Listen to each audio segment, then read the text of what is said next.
What does sex have to do with the overall health of an individual? When people ask about sex, you should not say yes only, you should say how much. Okay. It's about both.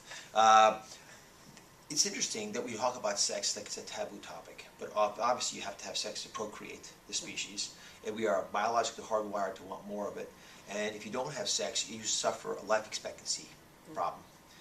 People have sex, the average is once a week, by the way. If you can go to twice a week, for men you'll live about 3 years longer. So guys out there, use that as ammo against women. For women, it's not about quantity, it's about quality. Okay. You want to have orgasms when you have sex.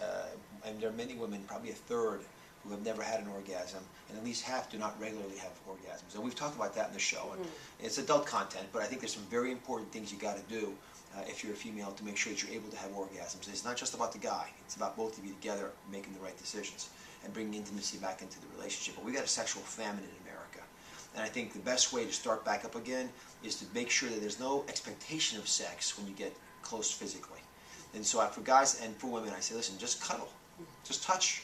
And you don't have to make anything else happen, but if it's going to happen, it's going to start that way anyway. At least get comfortable in each other's arms a little bit. And then there's some very concrete things I do recommend, again, on the show. I don't know if I can talk about it here openly. But Why not? All right. Well, self-pleasuring is a big issue. I was going to ask about that. And people get embarrassed about it. Almost all guys do that. Right. Many women don't. And that's a big challenge for us to get across to Americans. If you're a female and you're not able to have orgasms, one of the first things you've got to start doing is learning how to self-pleasure yourself, so at least you know how to do it. And then you can help the guy figure it out also. And for the guys out there, stop being so ignorant about this stuff. I mean, there's books on the topic. There's a specific place you can touch that works. There are positions that are effective. I mean, spend a little time on this, and it's actually going to be very valuable for your relationship long term. Totally.